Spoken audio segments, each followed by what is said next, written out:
How many caregivers do we have here today? Please stand. We have no. Thank you for all you do.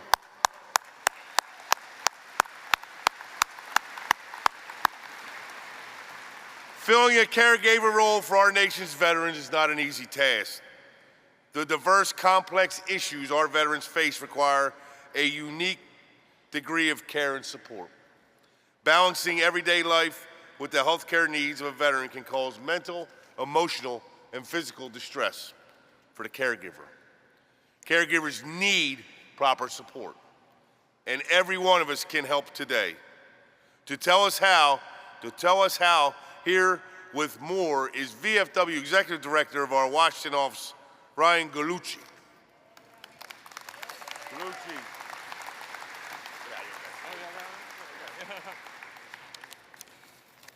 All right, thank you, Comrade Commander-in-Chief. Look, this has been an exciting morning for the VFW, and on behalf of our Commander-in-Chief, I got to get in on the game too. Woo! Okay, yeah. All right, anyway. We'll try it again at the end. All right, so thank you, Comrade Commander-in-Chief. Look, I'm up here to talk about the work that we do out of your VFW Washington office and the work that each of you do back in your states and departments to advocate with your legislators to advance the issues that are important to veterans, family members, caregivers, and survivors. Now, over the last few months, even before Commander-in-Chief Dwayne Sarmiento appeared before the joint session of the House and Senate Veterans Affairs Committees, we were championing a veterans package. You know, it was supposed to happen before Veterans Day last year.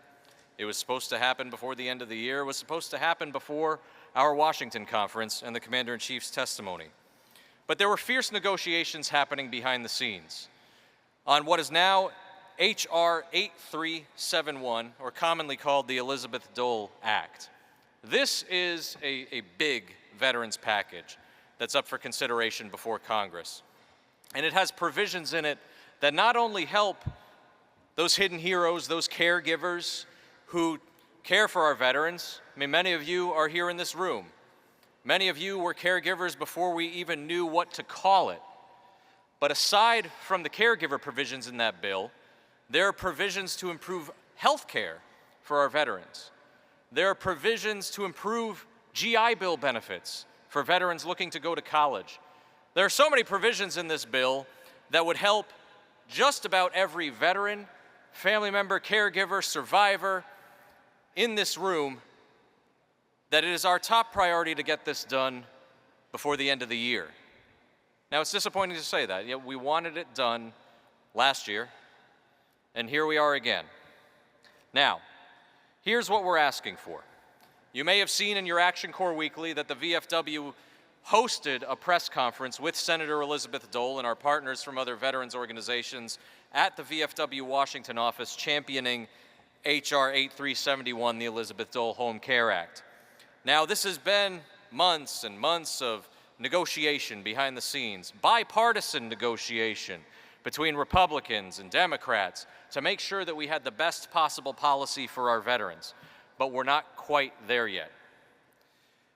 What I will do is I will call your attention to the QR code that we're going to put up on the screen now. Take out your phones and participate in our latest action alert. I will wait. Look, if I got time to do it, you got time to do it.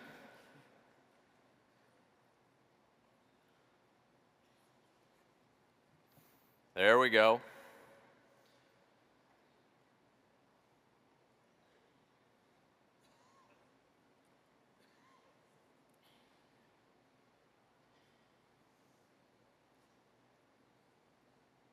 All right, I'm done. How about you?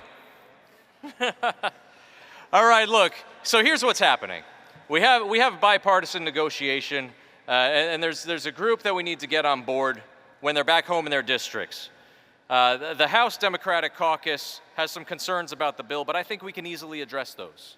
And I think you'll see in this action alert that we do easily address those. Let's go back in August to each of our districts and say, hey, we need you on board. Veterans need you on board. We're counting on you to be on board with this package. You know, I really appreciate Congressman McGarvey's joining us here today. Just had a great conversation with him about these issues. And I think we're going to get there. But the only way that we're going to get there is if VFW members and auxiliary members like you here in the room today take action and let your member of Congress know what we think and what our veterans need and deserve. Now, before we go, I have one last thing to present to our Commander-in-Chief, and I would ask that the sergeants and VFW Washington Office Administrative Director Bob Jackson please join me here alongside Commander-in-Chief Dwayne Sarmiento. Now, something happened this year. Who here has been to the VFW Washington office before? That's a lot of hands. Please come by. If your hand didn't go up, come by and see us. We're always open. Now, Commander-in-Chief Dwayne Sarmiento was one of the first Commanders-in-Chief that I've seen in my time with the VFW who really embraced the Commander-in-Chief's office at the VFW Washington office. So much so that what we've done alongside the Quartermaster General is we are making this a celebration of the VFW Commander-in-Chief. You know, there were a few times down there where we took calls from Senator Klobuchar about helping, about veterans' causes, whether it's the STAR Act, the Afghan Adjustment Act, and there were times just meeting with your staff, your team, as you were preparing to go on Capitol Hill. Moving forward, our commitment to the Commander-in-Chief is we're going to celebrate you in that office, but then when your term comes to a close, we're going to honor you and the contributions that you made to our mission. So without further ado, Commander-in-Chief Sarmiento, we are honored to present you with these photos of your hearing before the joint session of the House and Senate Veterans Affairs Committee.